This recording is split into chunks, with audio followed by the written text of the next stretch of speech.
Isang magandang araw po sa ating lahat mga katambayan. At ngayong araw po ito, panibagong topic na naman, kaalaman yung ating ibabahagi. Karamihan po na tanong sa atin na natatanggap po natin, kailan ba tayo magpapalit ng ating mga inahin? Ano po yung mga patandaan na kailangan lang palitan? At hanggang kailan ba talaga mangingitlog yung ating mga inahin? At paano natin mapatagal ang pangingitlog ng ating mga inahin? Ibabahagi ko po sa inyo yung ating mga experience po sa ating manukan, sa ating pagmamanok. Sa pag-alaga po ng isang manok, pinaka-importante talaga yung pagkain po nila.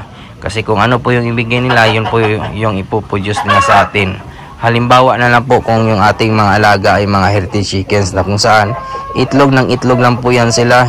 Hindi po pwedeng tipirin kasi pag tinipid nyo po yung ating mga heritage chickens, talagang titipirin kayo sa itlog. Kung maibigay naman po natin yung saktong patuka po nila, magandang pagkain, may vitamins, kayang-kaya po mag-produce ng isang heritage chickens po ng nasa 4 to 6 na itlog kada linggo. So yan po yung kayang ibigay nila sa atin pag hindi natin tinipid. So importante po sa pag-alaga ng manok, huwag po natin tipirin. At sa ating kaso po dito, yung ating mga alagang manok, ang pinapakain ko po sa kanila ay pure feeds talaga. So bawat inahin po, may katumbas po yan na timbang na patuka, nasa 100 to 120 grams. Yan po yung pinaka-ideal para makapag-produce sila ng magandang itlog, quality, saktong timbang na itlog. Hindi maliit, tamang-tama na po talaga na timbang. Pag nasobraan kasi din po ng pagkain yung ating mga alaga, maaaring din po humina yung kanang pangitlog. Kaya importante na hindi po kulang at importante din po na hindi din po sobra yung patuka. Pag masyadong mataba, mahirapan po sila mangitlog. Kung pag-uusapan naman po kung hanggang kailan po sila palitan, hanggang ilang taon, yung sa atin po dito, naka-experience po tayo ng nasa 5 years, yung pinakamatanda natin na inahin. At napansin ko po, pag sakto yung patuka, vitamins, hindi nakaranas po ng sakit, kayang-kaya pa rin po mag-produce ng nasa 4 to 5 eggs a week. Yan po yung pinakamatanda po natin. So sa ating mga kaibigan dyan, kung tayo po mag-aalaga ng mga manok, wag nating tipirin po. Lalo na din po sa mga antibacterial o panlaban sa sakit kasi maaari din pong mapiktuhan yung pangitlog ng ating mga alagang manok once na magkasakit po sila. Sa ating manukan, dapat meron tayong panlaban po o kahit anong antibacterial na gamitin nyo po. Sa kaso ko naman po dito, yung ginagamit ko po ay Panamox Forte. So yan po yung aking pangdepensa. Mga palatandaan naman po kung tayo po ay magpapalit ng mga inahin po natin. Pag nakita na po natin na yung ating mga alaga ay nagpo-produce na lang po ng 2 to 3 eggs a week. So dapat na po natin palitan ng ganyan. Pero karaniwan sa akin, nasa 3 years talaga ako nagpapalit po ng ating mga inahin.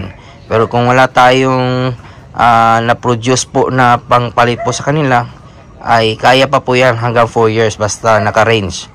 Isa din po sa nakakapagpatagal ng pag-produce ng itlog o kumbaga tumatagal po sila sa pag-produce ng itlog ay yung mga naka-range. Pansin ko kasi sa naka-range ay mas productive po sila, mas happy po sila, nakakakain po sila ng mga insekto, mga damo, mas may freedom po sila sa range kumpara po sa mga nakakulong na kung saan nasa 18 months to 2 years humihina na sila mangitlog kumpara po sa mga naka-range po na mga inahin po natin. Kaya sa ating manukan po dito, naka-range na talaga lahat yung ating mga inahin kasi kung halimbawa po sa ating mga inahin ayaw nila magpakasta sa mga tandang, ay tumatakbo lang po yan sila, umiiwas sa mga tandang, minsan lumilipad samantalang sa kulungan, sa breeding pen ay napipilitan silang magpakasta. Kaya minsan nakikita po natin na yung mga inahin po natin nakakalbo na, nasusugatan, minsan napipilay. Ang mga ganyan na manok po, na stress po yan sila. So pag na-stress yung ating mga alaga, sigurado maapektuhan po yung kanilang pangingitlog. Yan yung ating pansin lang sa mga kaibigan po natin dyan. Base lang po yan sa aking experience na mas humahaba yung kanilang production sa itlog kung naka-range po yung ating mga alaga. Kung kayo naman po ay kukuha po ng mga bagong breeders o bibili po kayo, mas maganda pa rin po na makakuha o bumili ng bata po na nasa edad po na 5 to 6 months old. Yan yung time na mag-start na po mangitlog yung ating inahin. At mas maganda rin pag ganun yung ating nakuha kasi mas matagal po natin sila magamit. At kung halimbawa na wala tayong makuha na ganyan na edad, nasa year old na po to 2 years, wala pa rin problema po yan. Basta ang sabi ko lang po, wag nyo lang po tipirin, bigay nyo po lahat, vitamins, At sigurado magpupudyos pa rin po yan ng magandang itlog. Tatagal pa rin po yan sa pangitlog basta naka-range lang po. At kung halimbawa na ganyan na po yung edad, pwede rin po kayo makahingi ng discount po sa pagbibilhan nyo po. Minsan pag ganun yung edad na nakuha po natin, ay maaari pa po natin mabili yan ng nasa 800 po to 1,000. So sa akin, hindi ako problema kung makakuha ko ng ganyan basta maganda pa rin po yung katawan, malusog, ay binibili pa rin ko po at ginagamit natin dito. Ay sigurado naman po na kaya pa natin makakuha ng madaming itlog sa kanila at mapagpirahan pa po natin sila ng matagal. Sa ating mga tandang naman po, dapat ang equivalent niya ay nasa 5 to 6 po na inahin para hindi po masyadong ma-overuse yung ating mga babae at the same time yung ating lalaki po.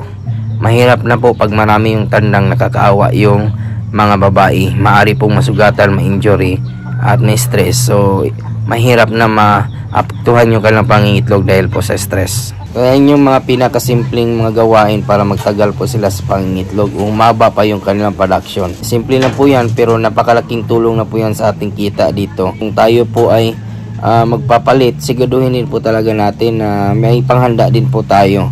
Kasi sa akin dito kung magpapalit na po ako 6 months before ko po palitan sila, dapat may mga sisiw ka na ihahanda na pangpalit sa kanila. At kung magpapalit na po tayo, yung mga inahin po natin, maaari din po natin yan ibenta po ng mura na.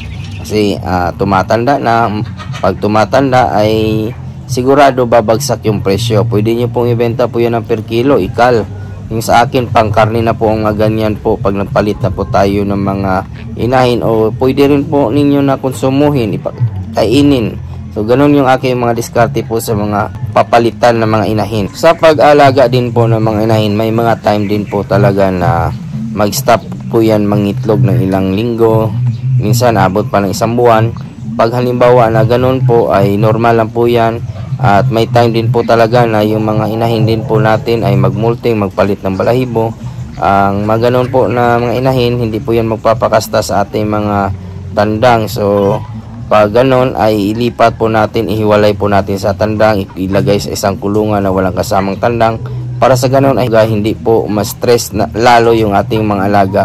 Pagpahingahin din po natin kasi sa akin dito pag may nakita ko, hinihiwalay ko na agad at i-condition ulit para sa pag-range balik ay magpapakasta na sila at makapag-produce ulit po ng quality po ng mga itlog po na ipapapisa natin na gawing sisiyo. So ganun po ako dito sa ating mga alaga. Yan lang po ngayong araw mga katambayan, at sa mga nanood po pala na aking mga previous videos, mga bago po natin subscribers and viewers, welcome po sa aking channel. At kung kayo lang po napalan ngayon, sana po ay consider nyo po na i-follow at subscribe yung ating channel. Napakalaking tulong po yan. Kung may mga katanungan naman po kayo, ilagay nyo lang po sa comment section at ating sasagutin. At huwag kalimutan i-click yung notification bell para sa mga susunod na videos. Bago muna tayo magpaalam, shoutout muna natin yung ating kaibigan dyan na si Frankel Aga Ihar from Dubai. At sa mga nanood po dyan ngayon, shoutout po sa inyo lahat. Sa mga hindi ko naman po na shoutout, isa-shoutout na lang kayo. Sa susunod, maraming salamat. God bless at ingat po kayo palagi. Bye-bye.